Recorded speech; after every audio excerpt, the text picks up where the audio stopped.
Sharma, and I'm a chartered accountant by profession and also a CFA Level 3 candidate. I graduated from Hansraj College in 2017 and qualified my CA finals in November 2019. Welcome to this Senior Speak session.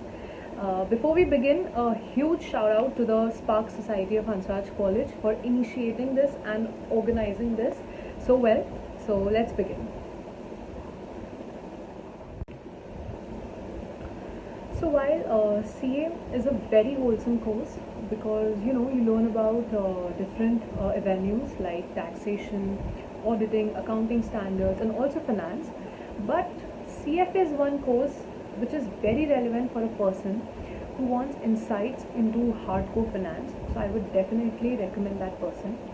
And also I think CFA definitely tests your depth of knowledge and your logical understanding of the concepts that you are studying.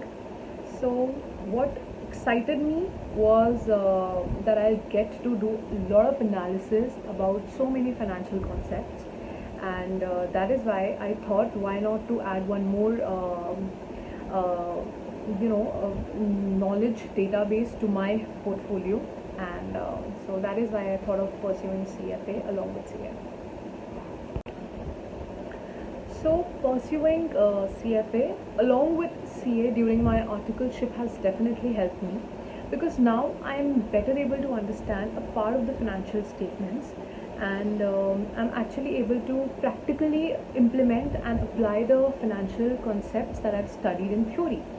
So for example, if I talk about understanding the investments that a company is making, and I'm better able to analyze the securities, and I'm actually enjoying the practical side of concepts like forex gain or loss, and the other concepts that you'll be studying about in CFA like factoring and debt. So I think this just ups the game and makes what we are actually doing in practical life in auditing pretty interesting, because even though auditing and finance are very different, but the thing that really connects them is logical understanding of what the financial statements are saying. So I think that has definitely given me an edge. Alright, so for all those CFA and CA aspirants who are looking to be industry ready, I would definitely give you a couple of tips. The first and foremost being aware of what is happening around you. I think that is very, very important to keep yourself updated. Also about what is happening in your close-knit surrounding. Okay, that is very important. And I think it is very important when you are targeting an industry, you should know why you are targeting that, because only that why will ensure you long-term survival in that particular industry. Don't just follow the herd mentality. I think that won't ensure you a long-term career in the industry that you're looking for. Also, it is very important to have a practical knowledge of the theory that you might have studied so far. So if I talk about finance, I would definitely recommend go invest, and based on your own theories, definitely invest, make mistakes, and I'm very sure that you're going to learn from those mistakes. So definitely to enter into any industry, first and foremost thing, understand why you want to enter, and then work on that by keeping yourself updated and knowing as to what will help you sustain longer in that industry. So first of all, I don't think that a good academic score can ensure you a good seat in any of the big fours. I think that's really a myth, because I was shortlisted for PwC when my IPCC result hadn't even come out. So it was a deferred admission, and luckily my result was positive, so I came and joined PwC. But clearly I wasn't selected on the basis of my academic score because the result hadn't come. So that is why I think in today's time, as I mentioned before, interpersonal skills and soft skills are extremely important for you to break through any interview. And while an academic score can definitely give you an edge and maybe a little more confidence, but that won't guarantee you a seat. So apart from academic score and soft skills, one of the most important things that I recommend all of you to follow while you interview for any company, especially Big Four, is just be ready with a couple of answers to a very standard questions. For example, the interviewer is likely to ask you, tell me about yourself, or why do you want to join this company. So just really avoid all those standard replies and all those Google replies to those questions, because that just comes across as very fake. So just be honest in your interview, because you're not expected to be perfect and you're not expected to know everything about Alright, so my internship with the Leela Ambience Convention Hotel definitely played a very, very important part in my CA journey, because I had started my internship after my IPCC exams. CA was a very impulsive overnight decision for me. It wasn't something that I had been dreaming of since childhood, so it was very impulsive. So I had given both groups of my IPCC intermediate level together just to get rid of those subjects and move on to something better. So it wasn't something that I was doing out of my own will.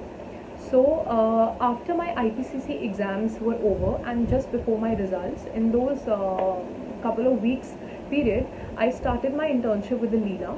I had got this internship, I think just because of good luck, because I was searching online for internships and I came across an email ID. It was of the security guard of security manager of the Leela Hotel. So I forwarded him my resume and asking him to employ me as a finance intern. So luckily my stars were good, for he forwarded that mail to the finance head because he thought he had accidentally received that mail. And then rest was history, because the finance head saw my resume, she liked me and she selected me. So that internship was supposed to be originally for 15 days, but I still remember on the 13th day my finance head, she asked me whether I wanted to continue for another. So my experience with PwC has been pretty good. I've seen myself evolve as a person from a very innocent first year article to an experienced third year article who is leading the same team at the same client. So I think I have realized and I've felt a lot of personal grooming here. Also, PwC is very, very employee friendly. So whether it comes to work timings or flexibility, it has been pretty amazing in that terms. And also I think it has added brand value to my career portfolio, for which I'm grateful. Some of the skills that I think I've developed at PwC and that are going to boost my career include leadership skills. I think that is one of the very important skills that you need to develop for a long-term career perspective. And also I think I'm able to communicate better and understand what my client expects from me, what my seniors expect from me, and how should I guide my juniors better. So I think applying that amount of judgment, I think that is one thing that I have learned over the years during my stint at PwC.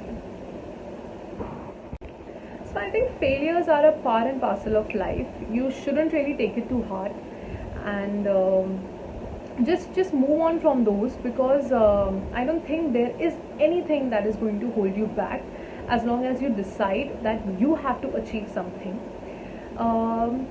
Many a times you might come across certain situations which do not turn out to be how you expected them to be, but I think it's okay as long as you learn something from those, or even if you don't, but I think life is all about moving on from those failures, right? So don't hold on to them. And personally I have been someone who has been very afraid of failing, but I have come across situations where I have received a certain amount of setback, whether in terms of studies or whether in terms of career. But one thing that has always motivated me to come out of it is the fact that I have a lot of self-confidence, and I would definitely ask all of you to follow that thing. Just be self-confident and just know that you can do anything that you want to, and a failure or a setback is not the end of the world. And I think what I have believed is that I can come out stronger from that failure if I have that will. that amount of self motivation, that amount of self confidence to know that I am capable of a lot more than I am doing, and just targeting that, and just being